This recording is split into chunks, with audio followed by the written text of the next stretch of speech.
आज के रामकृष्ण वचनामृत के पाठ में जिस विषय पर प्रकाश डाला गया है वो है सगुण और निर्गुण।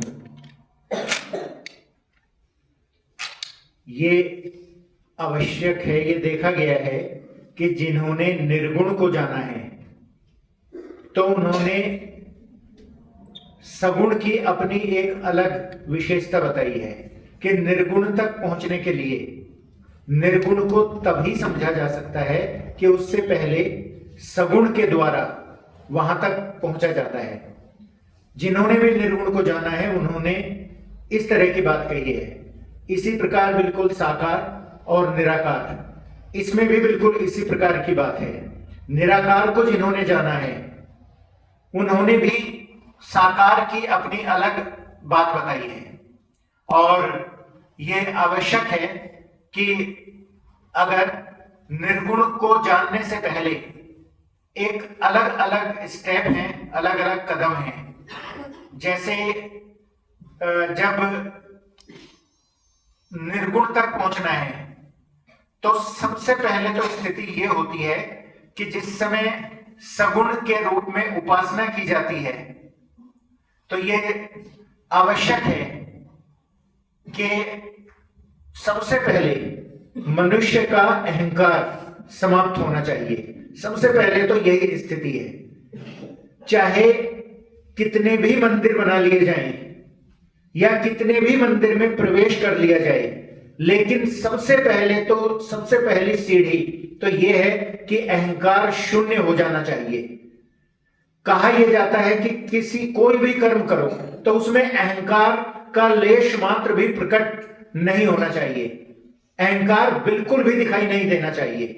सिर झुक जाना चाहिए। सिर ही न झुके बल्कि अंदर से जो मन है वो भी झुकना चाहिए। लेकिन आज स्थितियां अलग हो जाती हैं। अगर मान लीजिए मंदिर का भी निर्माण करते हैं, मंदिर में कहा यह जाता है कि बिल्कुल अंदर मन को भी बिल्कुल समाप्त करके जाना चाहिए। यानी बिल्कुल सिर इस तरह झुक जाना चाहिए कि सिर ही न झुके लेकिन जो अंदर का अहंकार है वो टूट जाए। अगर मंदिर बनाने में भी वो अहंकार पैदा हो जाए और मंदिर में प्रवेश करने से भी वो अहंकार न टूटता हो तो फिर बहुत मुश्किल है कि निर्गुण तक पहुंचा जा सके और बिल्कुल असंभव है कि सगुण को भी जाना गया हो। तो इसलिए सबसे पहला कदम तो यह है कि एक निश्चित बात यह होनी चाहिए कि किसी भी स्थिति में जब भी मंदिर में प्रवेश करें तो यह जरूरी है कि अहंकार लेश मात्र भी न हो। कम से कम एक जगह तो ऐसी हो कि जहां अहंकार लेश मात्र भी न हो सकता हो। उसके बाद जो भी काम किए जाएं तो धीरे धीरे वो इस ओर बढ़ जाते हैं कि जिनमें अहंकार बिल्कुल भी फलित नहीं होता। बिल्कुल भी अहंकार नहीं होना चाहिए। अगर अहंकार नहीं मिट सकता तो फिर मंदिर में जाना भी व्यर्थ हो जाता है। फिर मंदिर और मकान इन दोनों में कोई फर्क नहीं रह जाता। लेकिन कुछ स्थितियों में मंदिर भी इस तरह बनाए जाते हैं जैसे मकान। तो अगर मंदिर वास्तव में मंदिर है और वहां प्रवेश कर रहे हैं आप, तो एक बात तो निश्चित ही होनी चाहिए कि वहां जो मैं का भाव है वो समाप्त हो जाए। और जब मैं का भाव समाप्त होता है तो स्वाभाविक रूप से अपने आप ईश्वर से प्रेम बढ़ता है। जितने भी सामाजिक कल्याण के कार्य होते हैं उनमें भी यह आवश्यक है कि वे इस तरीके से न किए जाएं कि मैं करता हूं। करने का भाव मैं होना ही नहीं चाहिए। जब मैं का भाव समाप्त होता है तो ईश्वर से प्रेम अपने आप बढ़ जाता है। तो इसी विषय पर आज का ये रामकृष्ण वचनामृत का पाठ है।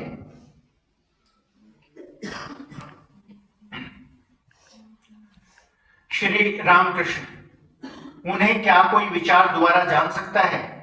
दास होकर, शरणागत होकर उन्हें पुकारो। विद्यासागर के प्रति हंसते हुए, अच्छा तुम्हारा भाव क्या है? विद्यासागर मुस्कुरा रहे हैं, कहते हैं अच्छा यह बात आपसे किसी दिन निर्जन में कहूंगा। श्री रामकृष्ण, उन्हें पांडित्य द्वारा विचार करके कोई जान नहीं सकता।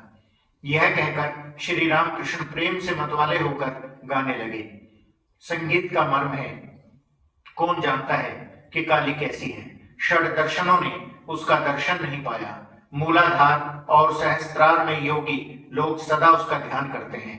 वह पद्म वन में हंस के साथ हंसी जैसे रमण करती है। वह आत्मा राम की आत्मा है, प्रणव का प्रमाण है। वह इच्छामयी अपनी इच्छा के अनुसार घट घट में विराजमान है। माता के जिस उदर में यह ब्रह्मांड समाया हुआ है, समझो कि वह कितना बड़ा हो सकता है। काली का महात्म्य महाकाल ही जानते हैं, वैसा और कोई नहीं समझ सकता। उसको जानने का लोगों का प्रयास देखकर प्रसाद हंसता है। अपार सागर क्या कोई तैरकर पार कर सकता है, यह मेरा मन समझ रहा है, परंतु फिर जी नहीं मानता। वामन होकर चंद्रमा की ओर हाथ बढ़ाता है। सुना, कहते हैं माता के जिस उदर में ब्रह्मांड समाया हुआ है, समझो कि वह कितना बड़ा है। और यह भी कहा है कि षड दर्शनों ने उसका दर्शन नहीं पाया। पांडित्य द्वारा उसे प्राप्त करना असंभव है। विश्वास और भक्ति चाहिए। विश्वास कितना बलवान है, सुनो। किसी मनुष्य को लंका से समुद्र के पार जाना था। विभीषण ने कहा, इस वस्तु को कपड़े के छोर में बांध लो तो बिना किसी बाधा के पार हो जाओगे। जल के ऊपर से चलकर जा सकोगे, परंतु खोलकर न देखना। खोलकर देखोगे तो डूब जाओगे। वह मनुष्य आनंद पूर्वक समुद्र के ऊपर से चला जा रहा था। विश्वास की ऐसी शक्ति है। कुछ रास्ता पार कर वह सोचने लगा कि विभीषण ने ऐसा क्या बांध दिया जिसके बल से मैं पानी के ऊपर से चला जा रहा हूं। यह सोचकर उसने गांठ खोली और देखा तो एक पत्ते पर केवल राम नाम लिखा था। तब वह मन ही मन कहने लगा, अरे बस यही है। जो ही यह सोचा कि डूब गया। यह कहावत प्रसिद्ध है कि राम नाम पर हनुमान का इतना विश्वास था कि विश्वास ही के बल से वे समुद्र लांघ गए, परंतु स्वयं राम को सेतु मानना पड़ा था। यदि उन पर विश्वास हो तो चाहे पाप करे और चाहे महापातक ही करे, फिर तो किसी से भय नहीं होता। यह कहकर श्री राम कृष्ण भक्त के भावों से मस्त होकर विश्वास का महात्म्य गा रहे हैं। दुर्गा दुर्गा अपर जपू में जब मेरे निकलेंगे प्राण, देखूं कैसे नहीं तारती, कैसे हो करुणा की खान। विश्वास और भक्ति, भक्ति से वे सहज ही में मिलते हैं, वे भाव के विषय हैं। यह कहते हुए श्री राम कृष्ण ने फिर वचन आरंभ किया। भाव यह है, मन तो अंधेरे घर में पागल जैसा उसकी खोज क्यों कर रहा है। वह तो भाव का विषय है। बिना भाव के अभाव द्वारा क्या कोई उसे पकड़ सकता है। पहले अपनी शक्ति द्वारा काम क्रोध आदि को अपने वश में करो। उसका दर्शन न तो षड दर्शनों ने पाया, न निमागम तंत्रों ने। वह भक्ति रस का रसिक है, सदा आनंद पूर्वक हृदय में विराजमान है। उस भक्ति भाव को पाने के लिए बड़े बड़े योगी युग युगांतर से योग कर रहे हैं। जब भाव का उदय होता है तब भक्त को वह अपनी ओर खींच लेता है, जैसे लोहे को चुंबक। प्रसाद कहता है कि मैं मातृभाव से जिसकी खोज कर रहा हूं, उसके तत्व का भंडा क्या मुझे चौराहे पर फोड़ना होगा। मन इशारे से ही समझ लो। गाते हुए श्री रामकृष्ण समाधिस्थ हो गए। हाथों की अंजलि बंध गई। देह उन्नत और स्थिर, नेत्र स्पंदहीन हो गई। पश्चिम की ओर मुंह किए उसी बेंच पर पैर लटकाए बैठे रहे। सभी लोग गर्दन ऊंची करके यह अद्भुत अवस्था देखने लगे। पंडित विद्यासागर भी चुपचाप एकटक देख रहे थे। श्री रामकृष्ण प्रकृष्ट हुए, लंबी सांस छोड़कर फिर हंसते हुए बातें कर रहे हैं। भाव भक्ति, इसके माने उन्हें प्यार करना। जो ब्रह्म है उन्हीं को मां कहकर पुकारते हैं। प्रसाद कहता है कि मैं मातृभाव से जिसकी खोज कर रहा हूं, उसके तत्व का भंडार क्यों मुझे चौराहे पर फोड़ना होगा। मन इशारे ही से समझ लो। राम प्रसाद मन को इशारे ही से समझने के लिए उपदेश करते हैं। यह समझने को कहते हैं कि वेदों ने जिन्हें ब्रह्म कहा है, उन्हीं को मैं मां कहकर पुकारता हूं। जो निर्गुण है वे ही सगुण है, जो ब्रह्म है वे ही शक्ति है। जब यह बोध होता है कि वे निष्क्रिय हैं, तब उन्हें ब्रह्म कहता हूं। और जब यह सोचता हूं कि वे सृष्टि स्थिति और प्रलय करते हैं, तब उन्हें आद्या शक्ति काली कहता हूं। ब्रह्म और शक्ति अभेद है, जैसे कि अग्नि और उसकी दाहिका शक्ति। अग्नि कहते ही दाहिका शक्ति का ज्ञान होता है, और दाहिका शक्ति कहने से अग्नि का ज्ञान। एक को मानिए तो दूसरा भी साथ ही मान लिया जाता है। उन्हीं को मैं भक्त जन मां कहकर पुकारते हैं। मां बड़े प्यार की वस्तु है। ईश्वर को प्यार करने से वे प्राप्त होते हैं। भाव, भक्ति, प्रीति और विश्वास चाहिए। एक गाना और सुनो। चिंतन करने से भाव का उदय होता है, जैसा भाव होगा लाभ भी वैसा ही होगा। मूल है प्रत्यय। काली के चरण सुधा सागर में यदि चित्र डूब जाए तो पूजा, होम, याग, यज्ञ कुछ भी आवश्यक नहीं। चित्त को उन पर लगाना चाहिए, उन्हें प्यार करना चाहिए। वे सुधा सागर है, अमृत सिंधु है। इसमें डूबने से मनुष्य मरता नहीं, अमर हो जाता है।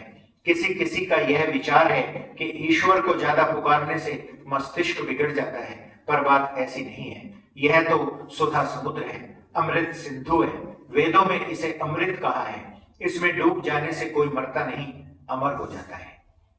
धन्यवाद।